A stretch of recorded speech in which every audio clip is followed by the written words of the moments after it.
There's no place like gnomes.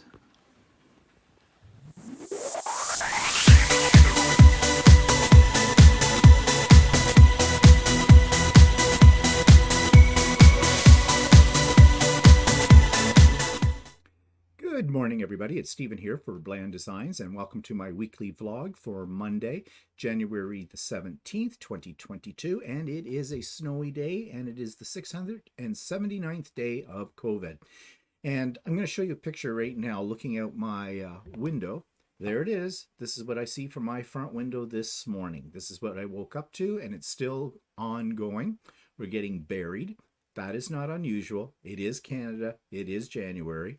And we often get big dumps of snow in about January. So yeah, and I have a feeling that the eastern seaboard of the United States is experiencing this as well. And they're probably getting it worse because if it's snowing bad here and if it's snowing in the United States on the eastern seaboard, it is always worse on the eastern seaboard. I guess it must be the effect of the ocean or whatever. But anyways, there it is. And that means later today, we're going to have to get out there and shovel it. And when I say we, I mean Walter. This is times like this when we're really glad we have a snowblower. Okay, excuse me. Got snow in my throat. Don't ask me how. Okay, so let's take a look at, let's just go back here. So let's take a look at some of the projects I've been working on. I've had a fairly productive week in some regards. With some of the things that I have finished up. And one of the things, it's not quite finished yet, but I am going to show you a picture of it in just a second here. I'm just setting up my computer for this. And here we go, and let you see it. And so this is my Little Town Quilt by Chelsea Stratton. And I have the top all finished, as you can see in this picture. Now, I have borders to put on this, and I did have a picture of it with the borders. So let me just find that. And here it is. And you can see that I put together a pieced border, and I used leftover fabrics from the little houses to create this. And I think that turned out pretty good. They did want you in the instructions to put a white border, 3-inch white border all the way around it, but I thought, that's going to make things hang in space. However, having said that, I think I maybe should have put a thin white border all the way around before I attached this border, because I think it would give it a little bit more separation. I am debating with myself right now whether I'm actually going to pull these borders off and do that. It's a fair amount of work to do that. I'll have to lengthen each of these pieces, but that's not hard to do. Yeah, I don't know. I'm thinking that might be the route I'm going to go with, but nah, you want to know something? No, I'm not. No, I'm not. I'm just going to leave it. It's fine. If I hadn't pointed that out to you, you'd probably never have said a word, right? So yeah, I'm just going to leave it as it is. So that means now this week sometime I can get it on Lucey and quilt it and then bind it and get it all finished. So that's one project out of the way. And I've been working on a few things, or the other project, which is a quilt too, is one that was a UFO, and it's been sitting on a shelf waiting to be quilted for quite a long time. I made this quilt, back,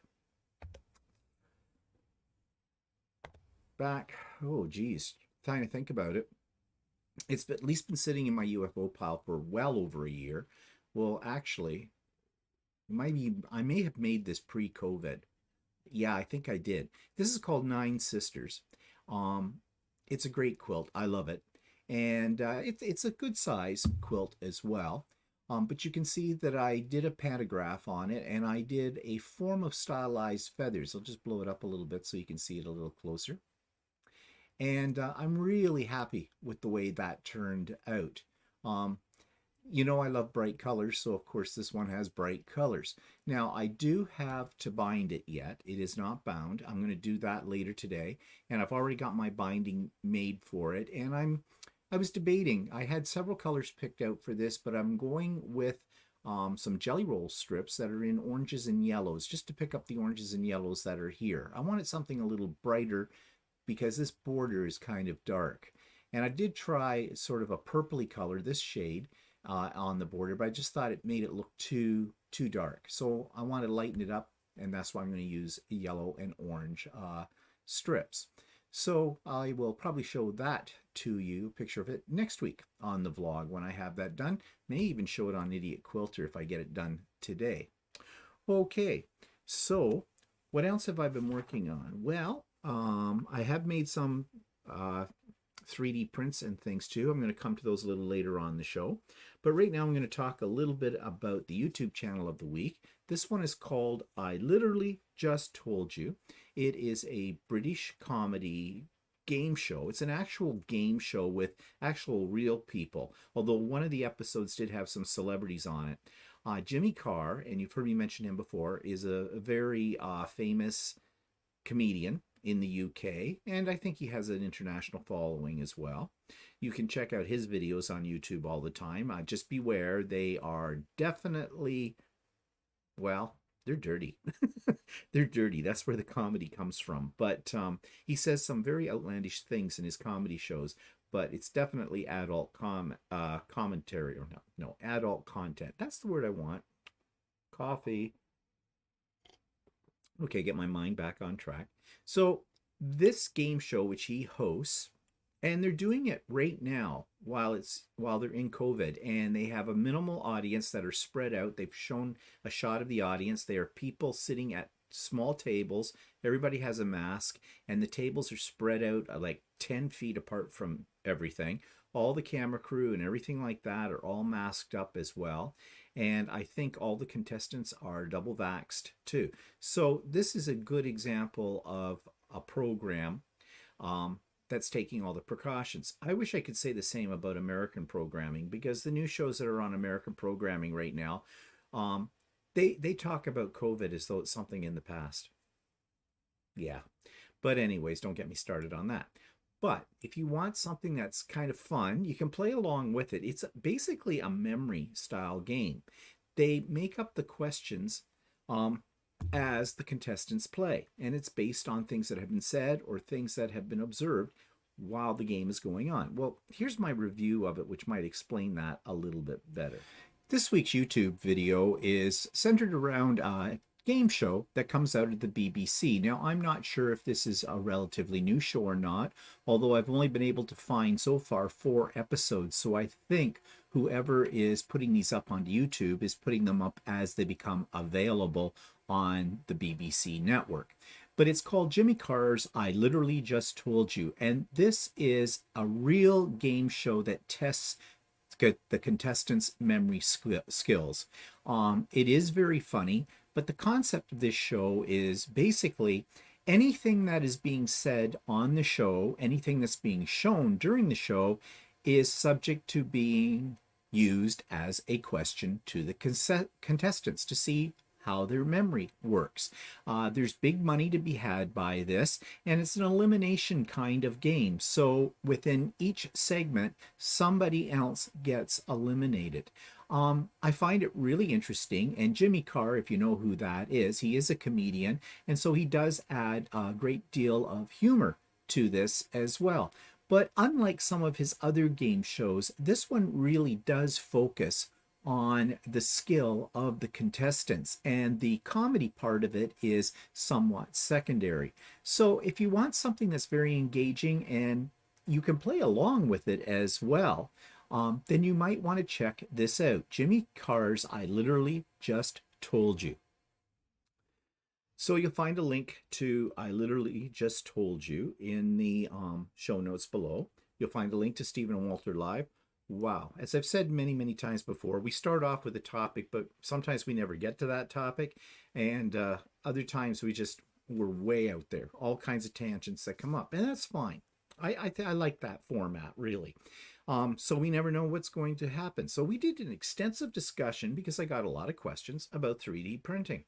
And we talked about other things as well. So, join in. I've noticed lately we're getting a few more people joining in on the lives, participating in them. We had one lady from Sweden yesterday. That was a thrill. I only know 2 Swedish words, IKEA and smorgasbord. But she seemed like a very nice person, and she joined in as well. I hope she could understand us. I'm not sure what her English is like, although I do know that many of the Scandinavian countries, they do study English as well as their own language. Frog.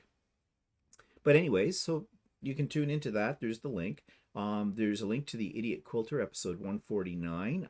That one I talk about upcoming projects and new fabric that I've bought. Yes, I bought more fabric. Kill me. Brings me joy. And speaking of which, I have a link to the Idiot Quilter Presents Musings, which is, do I have a financial problem? Speaking of buying fabric. I've had, many of you have already seen that, and I had one nasty comment that was put about that video. This was not from a regular viewer. I think this was a troll. I have removed the troll and the comment. Nasty comment was basically said that I was bragging about what I have and it was all about me, me, me, me. Well, first of all, the me, me, me, me, it's my channel. It's me. Yeah, so fine. I wasn't bragging though. Okay, I'll let you know. I was doing a bit of a sort of an experiment, you know, where I figure out how much money since I've started quilting, which I'm now going into my 5th year of quilting, that I've spent, because, you know, hobbies are expensive. And that's what I was trying to point out. This person just wanted to be belligerent for no reason, really. And there are people like that. That's how they get their jollies. So that person got the dreaded delete key. Bon. There's also a link to So Chatty. We actually show the working with a pantograph on Lucey, our long arm machine. And what that's all about. And that was generated, that whole discussion was generated by one of my viewers who want to see that. So I have put that up. And for those of you that don't have a long arm, this might be a mystery to you. So I'm kind of showing you what is meant when I say that I've done like the quilt I showed you today, I did with a pantograph. So if you're interested, that's there as well. Okay, so, excuse me. A little stuffed up today, maybe it's the weather. So what's pissing me off this week? Well, what's the big story in the news when it comes to sporting events? Yes, the Australian Tennis Open, and what's his face name? Novak Djokovic. And yeah, he's a bit of a joke, really. And the joke's on him now, isn't it? I am sure you've heard about this, but he's an elite tennis player. He's, you know, top of the charts for playing tennis. I don't know what you call that. He's the leader or whatever. I don't follow tennis. I don't follow any sports. To me, quite frankly, watching a sport is a waste of time. You know, I understand people who play sports, you know, it's healthy. You get, you know, you enjoy it. It's a hobby. That's fine. We've talked about hobbies before, and everybody has their, what brings them joy. But this a-hole, and that's what he is, a stupid a-hole. He thinks he can get into a country without being vaxxed, whereas all the rest of us can't travel unless we're vaxxed. And he did get into Australia. Now, Australia has very, very strict rules for getting into the country, even in the times before the pandemic. We know, we've been there 3 times, and I admire them for this because basically they're trying to protect their environment more than anything else. They don't want anybody bringing anything into their country that can disrupt their environment. And they have learned from experience because it has happened to them many times in the past. They have had creatures, things brought into the country that have spread, and it has caused them a lot of anguish and grief. So yeah, they're protecting their country, and they're protecting their country from another threat, and that's the threat of COVID. So I guess Djokovic turned around and he wouldn't tell them his status as in terms of his vaccine status. Apparently he was not vaccinated, but he'd had COVID once or twice and figured he was immune. We wish it was like that, but it doesn't seem to be working like that. And because he is an elite tennis player, he thought he could just have exceptions to the rule. He would not say whether he had a medical exemption. He kept his mouth shut about all of that, and so it went to the courts, And the courts at first ruled in his favor that he could stay, but then the government overturned that, and more judges came online, and they deported him. They kicked him out. And I say, bully for Australia. Great. There is a government that's got guts and is showing leadership.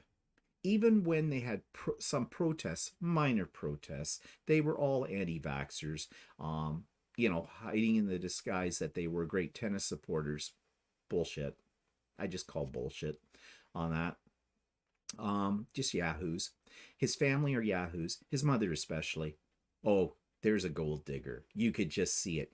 Like, basically, this whole thing isn't for the love of playing the sport. It's for the love of winning the sport and winning a lot of money, because I don't know what the top purse is for Australian Tennis Open, but I imagine it's a lot of money.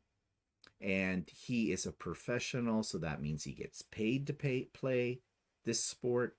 And yeah, so he's making an income from this. And I have a feeling that that income is not lost upon his parents and his family either, because his mother especially was just being absolutely a mama dragon, just calling out the Australian government and everything else left and right, in the guise that she's protecting her son. No, what she was doing was she was protecting the hand that feeds her. I'm pretty sure of that. She's a piece of work, really. Get back into your trailer, go home. Anyways, the Australian government, in spite of all of the controversy, turned around, took a stand, and booted him out. And I say, good for them. Now, if that had happened in our country, our government's very milk toast. You want to know something? They would have played around, said, well, maybe we will, maybe we won't kick him out. I don't know. This kind of stuff. And by the time they got around to making any kind of decision, if they made a decision, the tournament would be over and he'd be on his way anyways. Also, he's a super spreader. I guess when he was in France, he did several interviews, met with people, no mask. And at the time that he did that, he apparently knew he had COVID. Yeah, he's an asshole. He really is. What a joke a bitch. What a joke a bitch. And it's funny, his first name is Novak, like Novax. Go figure. Anyways, I think that what the Australia government did was an excellent show of leadership, taking action to protect the general public. And I think the general public in Australia as well were in favor of booting him out, because people were saying, okay, why should he get an exemption when the average person can't? But this brings up a bigger issue here that I want to spend a moment talking about. And it's this whole thing with the sports people right now. They are whining like little babies that haven't been fed. All about, well, we need to go to Beijing. We need to practice. We need to be in this sport. This is what we do. This is what we love. We need to do it. Oh no, COVID. Yeah, tough. Suck it up. I would like to travel right now. Can't. COVID. I would like to go to a party. I'd like to go out to a restaurant. Yeah, can't. Okay. All kinds of things. Yeah. Yeah, I know it's all disappointing. Is my disappointment any greater than their disappointment? I think not. What makes them so special? They're not special. But isn't that what we do in North America anyways? Especially the Americans. They put all their athletes on a pedestal. So of course these people think they're special. They are not. This is what I say. Are you solving world hunger by playing this sport? No, you are not. Are you coming up with a cure for cancer or COVID? No, you are not. Are you making a lot of money more than you're really worth? Are you making more money than the people who have worked years and years and years in getting a good education and training for the job they do? Yes, you're making more money than they do. And you are doing less. Oh, yes, I know. To become number one in the world, you've had to dedicate your life to endless hours of practice and the whole bit. That was your choice. Why should we praise you as a hero? Are you overseas trying to keep peace in war-torn countries? No. So, why do we put them on a pedestal like this? And I think this whole case with Djokovic really shows that his pedestal was kicked out from under him. Will he learn from this? No. Do any athletes learn from this? No. They have been raised on this idea that they are something special. They are not.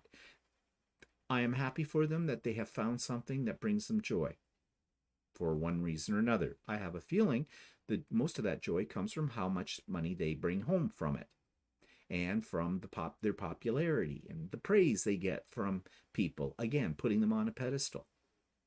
But they're not really worth the oxygen, quite frankly, because they don't better society. Now, there are people that would argue with me like that, the diehard sports fans out there, and they'd say, yes, they do. They allow us some escapism from horrible times, like, i.e., right now, the pandemic. For some people, they do. But I still don't see that as a absolute plus where we should allow these athletes to have special privileges. I do not. I mean, after all, look at the Olympics. They're going ahead with the Winter Beijing Games. Yeah, super spreader. In a country that has a real problem with COVID too, as well. It is so mixed up. It's so messed up. Where are our priorities? The amount of money that is poured into the sporting community could solve world hunger, could be rechanneled into finding a cure for the major diseases in our world, including cancer, could be used to help poorer countries survive this pandemic. But it's not. It's not. So I'm sorry. I have absolutely no respect for elitist athletes. I have no respect for people who bury their lives in sports watching it and who think that this is earth-shattering, super important, hero-creating kind of thing. Because, well, it does do that for some people, and that's what I'm against. Anyways, I think the whole situation with Djokovic in Australia should make a few people at least wake up and think about what are the priorities in this world. Is it a tennis match, or is it getting through this pandemic? Obviously, we know where Djokovic's what do you want to say? Where his loyalties lie. All in himself. What an arrogant a-hole. Okay, moving on. Now that I have that off my chest, product reviews. Well, I did, as I said earlier, I bought some new fabrics, and I'm just looking for my picture here of my new fabrics. Here we have. I've got them right here now, so I'll just switch over so you can see them too. They're there. Now, you've seen these before because I bought some of this earlier. But then I found a pattern that I really want to do, and it calls for these fabrics. Now, this is from Northcott, the O Canada Year 10 collection. It's their 10th anniversary of this collection of fabrics, and they keep adding some to it each year. And I love them because I love doing anything with a red maple leaf on it, because the symbol of my country, of Canada, of course. And, it's nice to have a new quilt for Canada Day. So once I get the pattern, I haven't got the pattern yet, I'll be putting this quilt together, and I'll show you more about that then. Moving on. This is wide back fabric as well. I'd ordered this before Christmas from Whirls and Swirls, the long arm quilt place that's in my area where we bought our long arm quilt machine. And she had a special on. Each of these is a 3-meter wide back, means 108 inches wide, which is usually used by most people for backing their quilts. And it's nice to have something this size when you back a quilt, because then you don't have to piece it together, because regular width of fabric is anywhere from 42 to 44 inches. So you usually have to piece it, 2 large pieces together to get enough for your backing. And so it's nice that you can have just one great big huge one.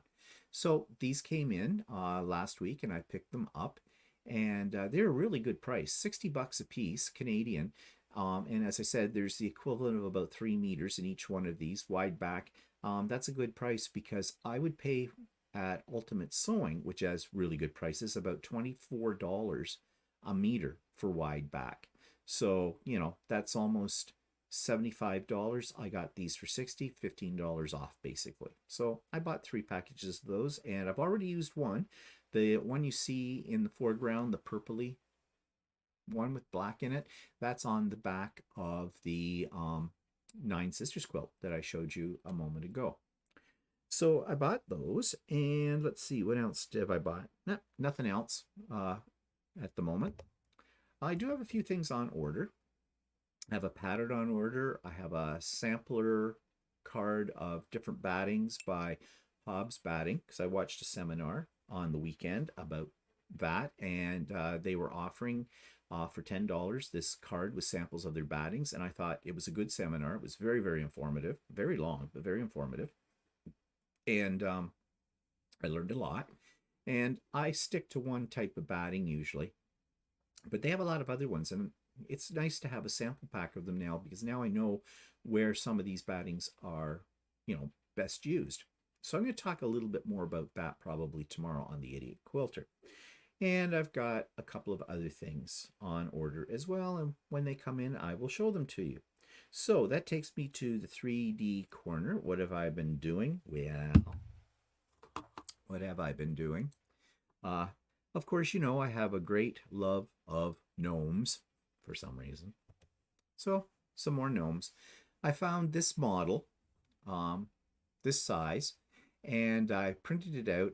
I kind of colored in his nose red because this is a transparent, well, they call it transparent, it's more translucent filament. So I made this one, and they're solid plastic, they're not hollow. They take a while to make. So I went on a roll. So I made one in black, and then I decided to make a big one. I have to clean that up. I've noticed here when I took the picture, which I didn't notice before, that I got a little bit of my paint marker off his nose. So I need to clean that up. And then I decided, of course, to make them into a pin cushion, and I did a blue one. Now, you may be wondering about these colors that I'm using. I've been experimenting, well, I've been doing that for quite a while, with different filaments. And these are 3 filaments that come from a place in BC called M3D, Matter 3D, I believe is their full name. They make excellent filament. This stuff is really, really strong. You have to print at a higher temperature, and you have to heat the bed that you stick the filament on to a higher temperature as well. But it's really good filament. You can see here the results I get from that. The thing is, they don't have a lot of colors. They have white, black, gray, and they just came out with a blue a couple of months ago, and now they have a purple and a red. And a green. So I've ordered their purple, red, and green, and I should be getting that probably sometime this week, I'm hoping, as well. And they are eventually going to come out with other colors. But I love printing with this stuff because, well, it's just excellent. And I did do another print using their gray filament. Now, this is kind of a unique print in the way that it's been created. The model, that's what you call them before you print them, this was actually a real object. It is a flower pot, and somebody scanned it, did a 3D scan of that object, and then created the model for it. And then I found it, I downloaded it, and put it through my slicer, and now you see what I have. I have a flower pot out of the gray Matter 3D filament. Now, the thing that's really fascinating about this is, and this is all the trend right now, there are software applications. Actually, they're apps for your phone where you can take an object, a physical object, and you take a series of pictures of it from different sides of it. And this software splices, I guess, those pictures together and creates a 3D image, which you can save in a format that can be read by the software you're using with your 3D printer and then print it out. Now, I went online and grabbed one of these apps, but I think it's in beta, and for some reason, it wouldn't let me register it in order to use it. So I think maybe they have enough beta testers for it right now, but there are other ones. So I might do a little exploration later today to see what apps are out there and see if I can find one where I can try my own hand at doing 3D scanning. It's kind of fascinating when you think about it, that you can do this kind of thing and create, these kind of objects. Of course, it isn't just a question of plug and play. I'm sure there's a learning curve, and it's going to be a hit and miss kind of thing right now because the technology is relatively new, at least new from the point of view of the average consumer. I think museums and that have had this technology for quite a while, and it's much more sophisticated and much more expensive. And they use it very successfully. I know that you can go to the Smithsonian site and you can download some of their art objects that they have in the museum as 3D models or as models that you can print, because I have done that. And they are very high quality. So they have a piece of equipment that probably costs hundreds of thousands of dollars to do that. But, everything eventually channels down to the consumer, and I'm really kind of excited about trying this out. Technology always fascinates me.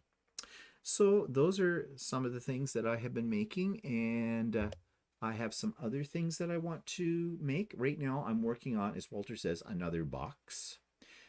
I got a thing for boxes and storage units, but I found a 3D print that makes basically a little shelf or a little cabinet with drawers in it, and it's meant for keeping little pieces of electronic parts and things like that in.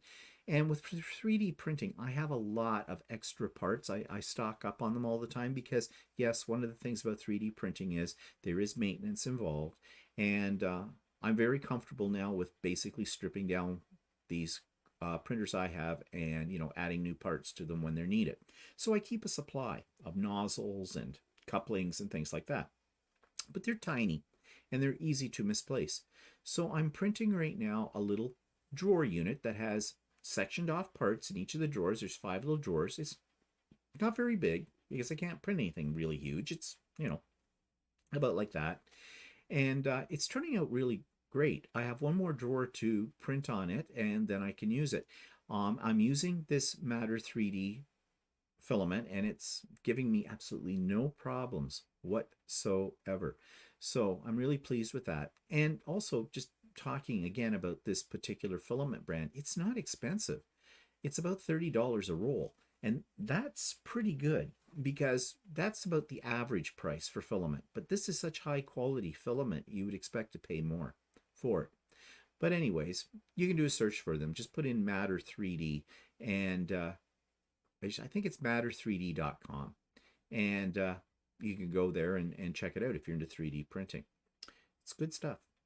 Okay, so that takes me to Blast from the Past, and this is my last video in my Australia trip 2019 videos. I have more. I have ones from our very first trip as well, and that's the one where we took a cruise actually, and it involves New Zealand as well and Tasmania.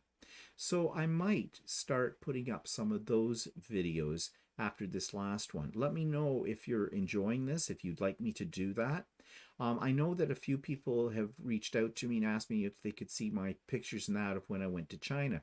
Well, I went to China in 2010, and in 2010 I don't think I owned well, I know I didn't own an iPhone at that point in time. So I did take pictures, of course, but I took them on my digital camera. And I don't think I did a lot of video taking at the time because basically you'd fill up a card really quick on that. And at that point in time, I was still into scrapbooking. So I think I created a scrapbook. So I'm not sure. I'll have to take a look. I may have done some slideshows of those pictures, and if I did, they'll be in that scrapbook. So I'll take a look at that and see, but they're not going to be the same as showing you what I've done in other trips later on when I had the iPhone or an iPhone for that kind of thing. See, in 10 years, how our technology has changed. greatly. I mean, I remember getting my first digital camera, and that was like, wow, kind of a thing.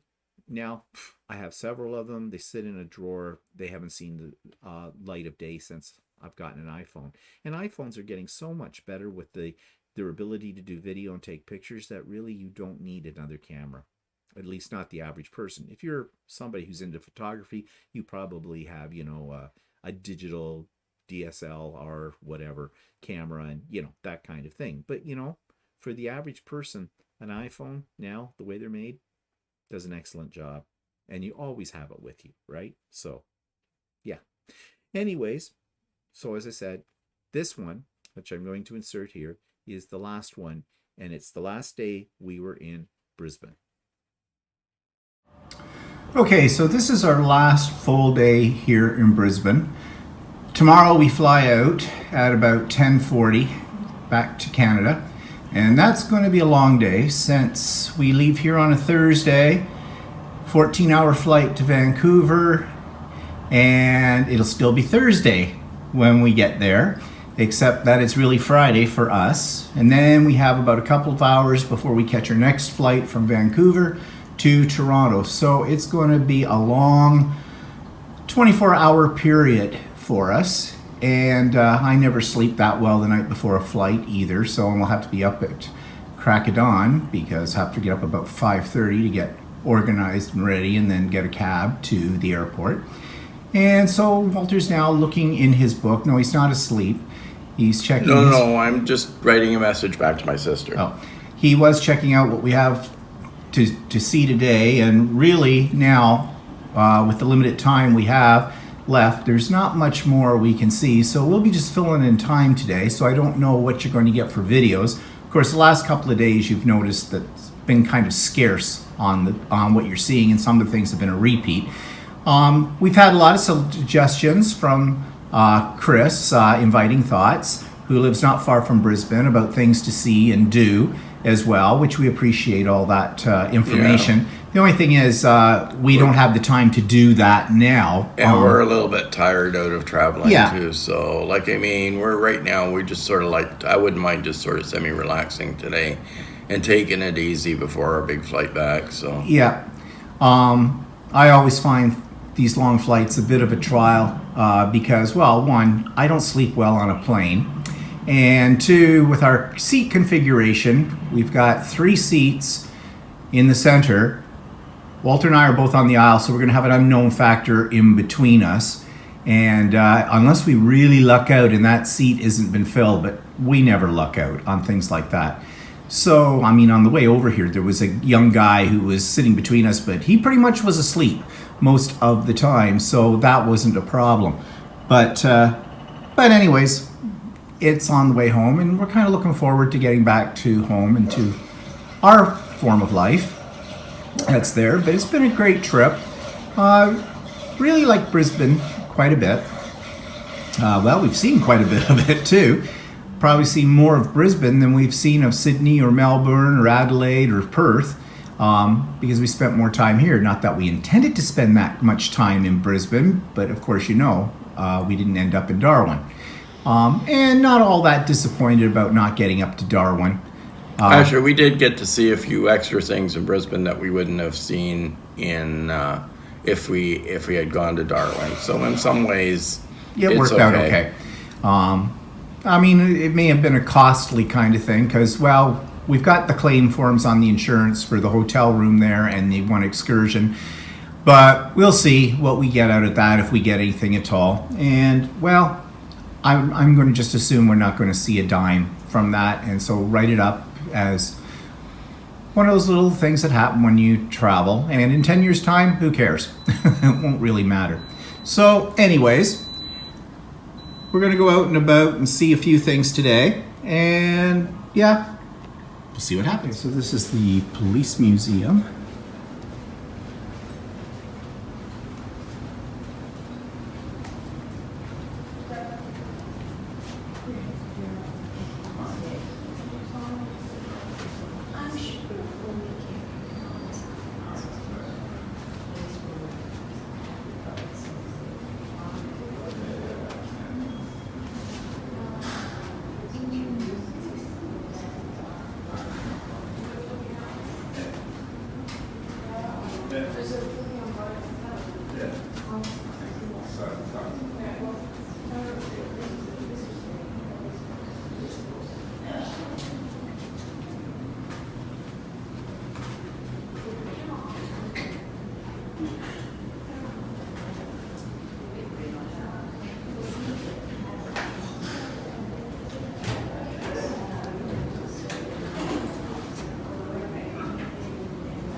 park here very close to our hotel that we haven't explored yet.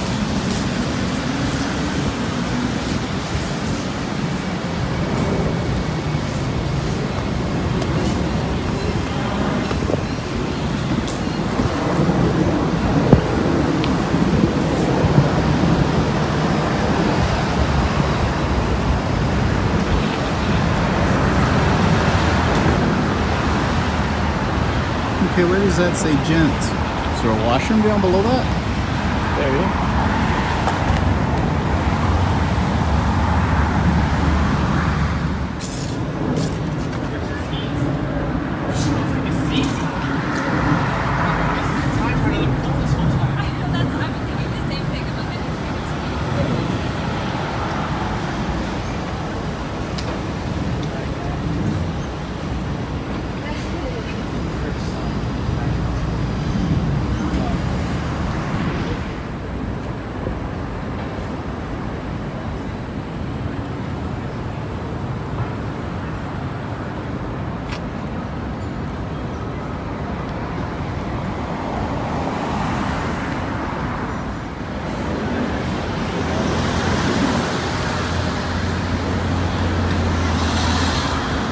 There's still more to see.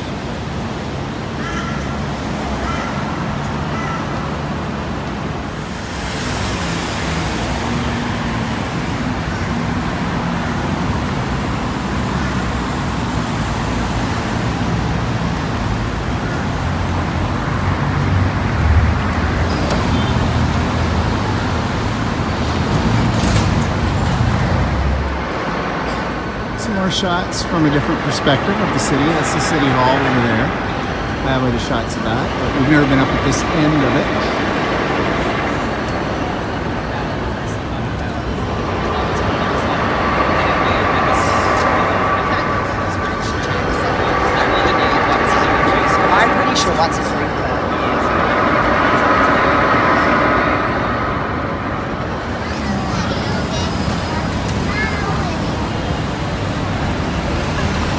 And they have a little market here on Wednesdays.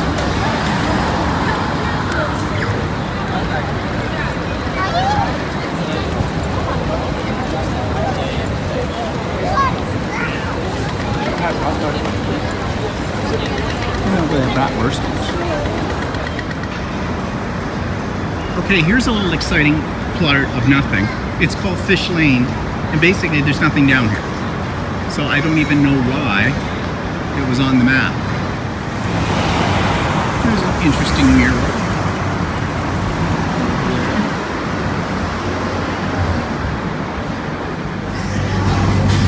So we found this place called Big Roddy's, and they advertise that on Wednesdays they have a wing special, $1 a wing, and they also have poutine, although they say poutine, but it's poutine, with Canadian back bacon on it, Canadian fries they call it. We're not really sure what Canadian fries are. Guess we'll find out. But so we're here for lunch, Heart Attack on a Plate, and it's a very popular place as you can see. We got here just ahead of the crowd, I guess.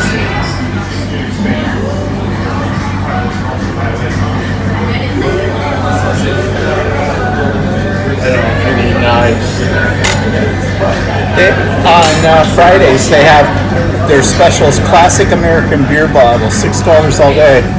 Why waste your money on American beer? Okay, here we have Heart Attack on a Plate. We have the wings, we have the poutine, and actually they're both very good, but holy crap, that's a lot of food right there. How's your wing? Good. Walter's a fine connoisseur of wings. I'm not so much. I like them every now and then. And poutine is something that I seldom order in our own country because, well, it's Heart Attack on a Plate. But this is good. I'm still not sure why they call those Canadian French fries, Canadian cut French fries. To me, they look just like French fries. No, it's Canadian because it's poutine. Oh. Okay. Whatever. Oh yeah, one more point. They didn't give us plates. I guess they just figure you're just going to eat them out of the basket as they are. But so luckily, they do know how messy they are, and they give you a paper towel roll. So our paper towels are our plates. Here's a little bit of street art, street sculpture.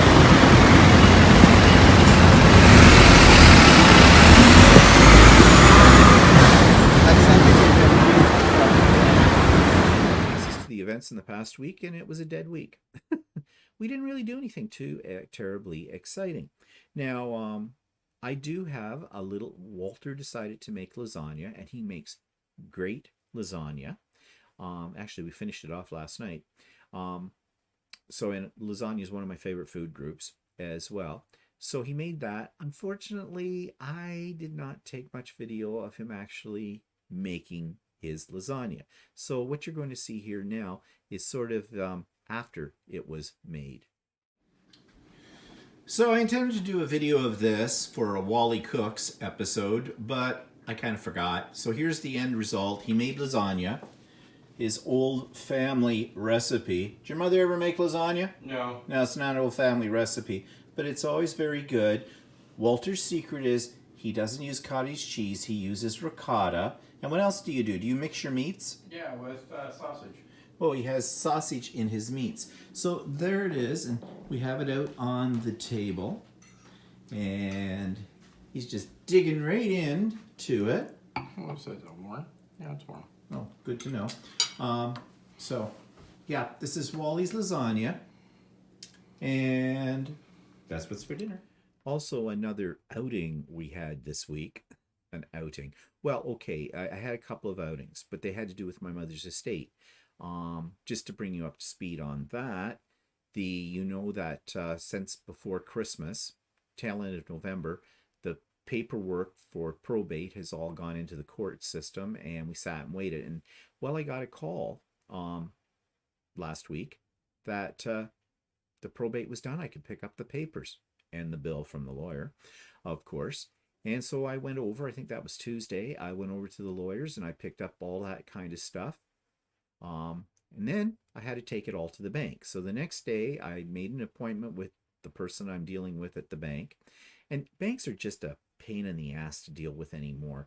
You have to make appointments to see anybody. And you have to go through a central number. And I went through the central number because I couldn't find the number for the lady that or the bank person that I was already working with. I did find it after the fact.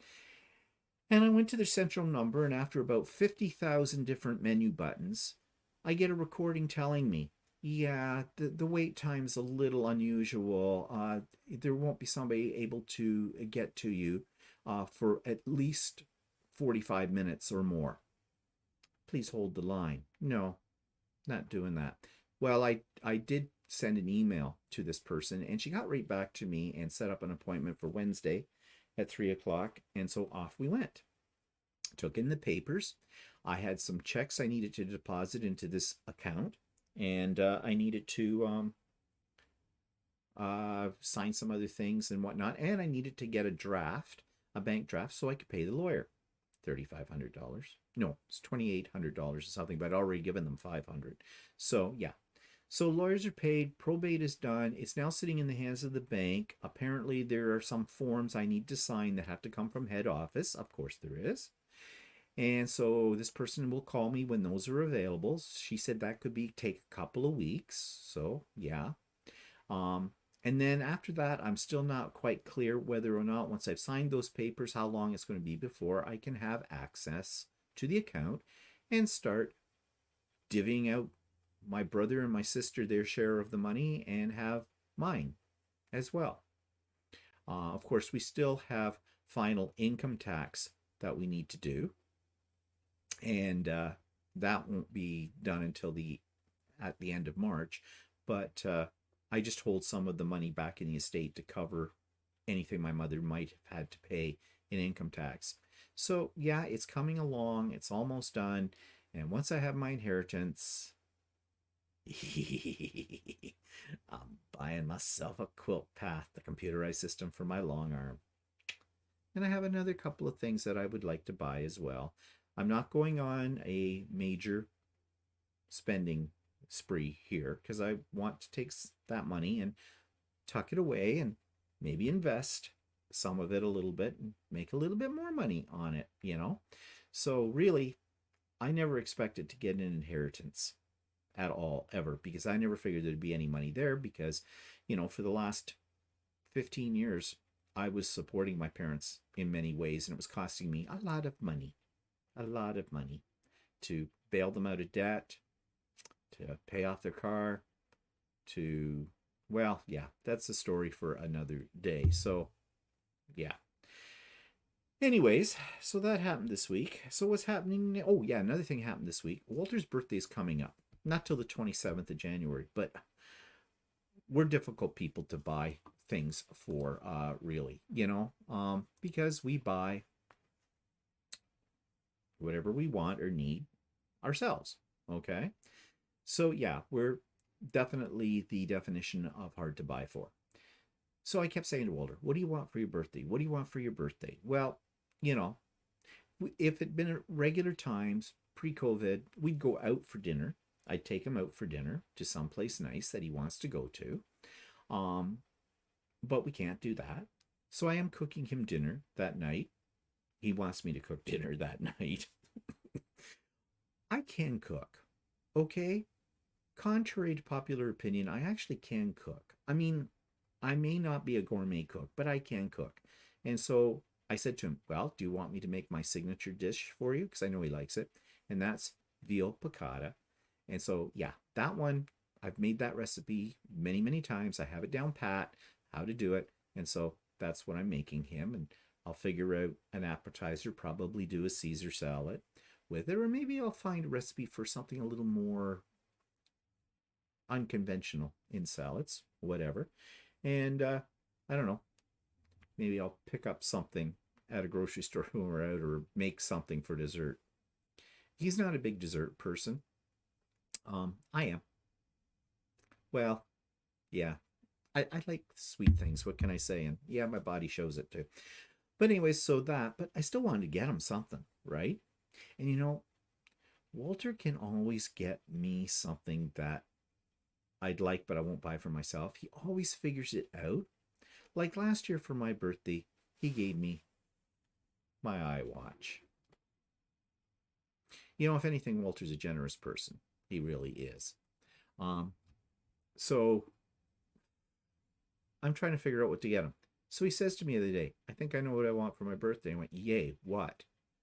A vise. You know, thing you have on a workbench that clamps things into it. Okay. That's probably the equivalent to giving, like if I was straight and married, giving my wife a vacuum cleaner. Kind of a thing. But that's what he wants. He has one. He's had one for years, but it's basically not working the way it should. So he has done some research and he found the one he wanted. So off we went to a place called Princess Auto and we got a vise. So for his birthday, I bought him a vise. I'm trying to think of something else I can get him as well. People gave me suggestions yesterday on Stephen and Walter Live. And everything they suggested he already has. That's what I said. We're difficult to buy for. So we'll have to see. I mean, worst case scenario, there's always gift certificates, right? Although that's a bit of a cop-out, I find. But it's better than a kick in the head. So, anyways, that's what's coming up. Oh, there goes my clock in the background. What else is coming up? Or what's coming up this week? Well, we do have a social event to go to. I mentioned this on Stephen and Walter Live yesterday. There is a friend of ours who is moving out of his family home. He's a little younger than us, but not that much younger. He's in his late 40s.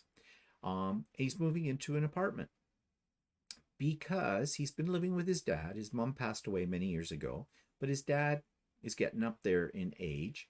And his dad decided he was selling the house and did.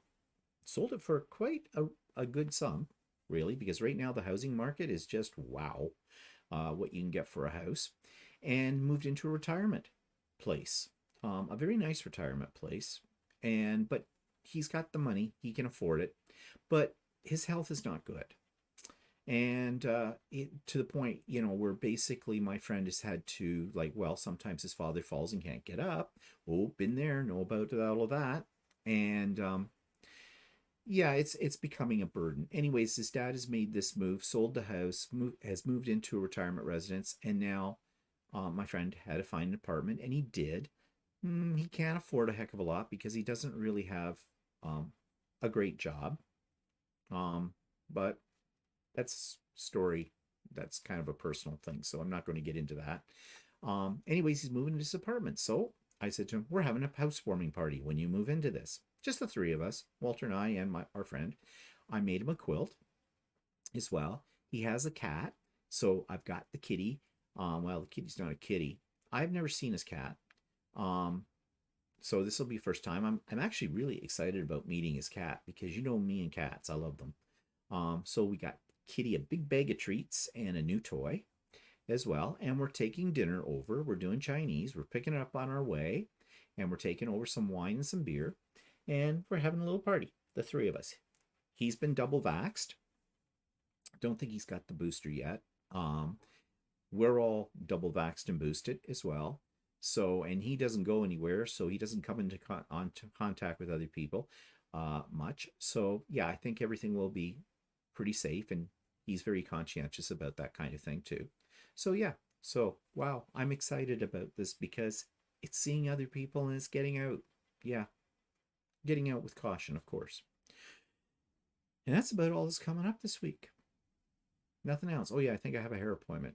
Yay. Yeah. So, I think that takes us to the end of today's vlog. And, yep. So, watch for my other videos that'll go up this week. Idiot Quilter tomorrow, and the Idiot Quilter Presents another musing, where I rant away. And on Friday, we'll put up the next episode of So Chatty. Have no idea what we're talking about there. And then on Sunday, again, we're back to Stephen and Walter live. So, yeah. Thank you for watching this today. Thank you to anybody who might be a new viewer. I don't often say this, but Walter keeps saying that I should say it. If you like this video, give it a like. Subscribe. If you have not been a subscriber, that helps me out here. You hear people saying that all the time, but yeah, it actually does. I'm getting close to having 5,000 subscribers. Yeah, that's taken about 10 years to get that many. Yeah, woo! Yeah, excitement. Okay, I hope you have a more exciting week than I'm going to have, and I hope you're well and everything is going fine in your world, and we'll see you next week. Bye for now.